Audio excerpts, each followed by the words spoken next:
Sir Philip McGuigan. I call Philip McGuigan. Like everybody else, I welcome the opportunity to speak to today's motion.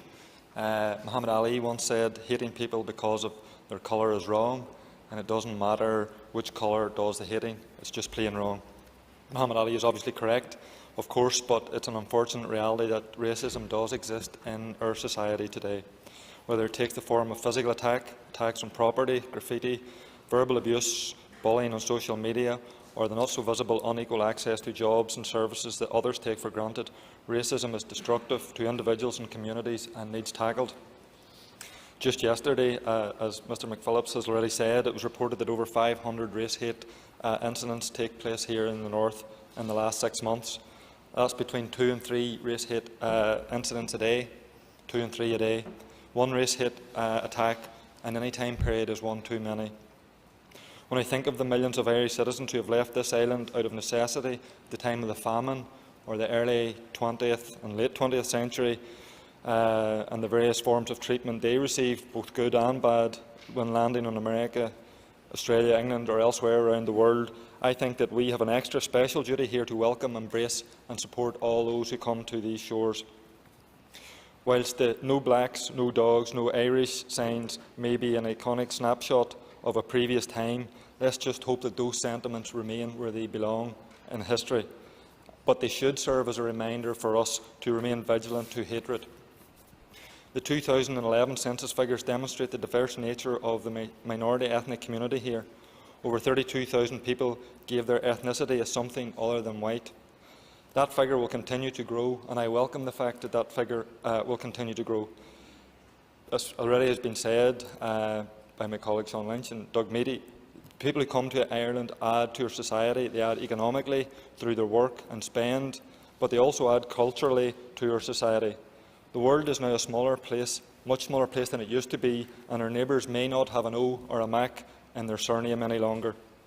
So, while society is changing, it is important that our policies and practice change and adapt to the new situation. We must ensure that equality means equality for all. The racial equality strategy is a vital cog in that wheel, and this motion is calling to give this strategy priority and financial support to see it implemented.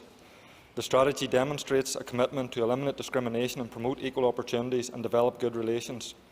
The racial equality strategy is key to identifying the real and varied needs of our ethnic minority population. It identifies barriers that exist and how to overcome them, and raises awareness and helps focus responsibilities. I welcome the words of Martin McGuinness on the publication of the strategy when he said, "We must not just aspire to create a place where people can live, learn, socialise and work together regardless of race or ethnicity. We must all step forward and make it happen. Government alone cannot and will not eradicate racism and racial inequalities. There are already many people and organisations who are doing powerful work in their neighbourhoods, places of worship and workplaces to tackle racism.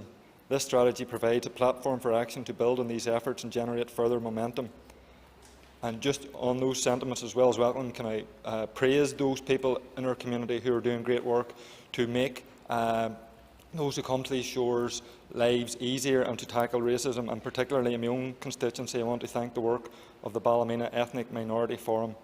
And whilst I agree with the comments of Martin that government cannot do this alone, like others have said, I think that politicians have an important role in trying to eliminate racism.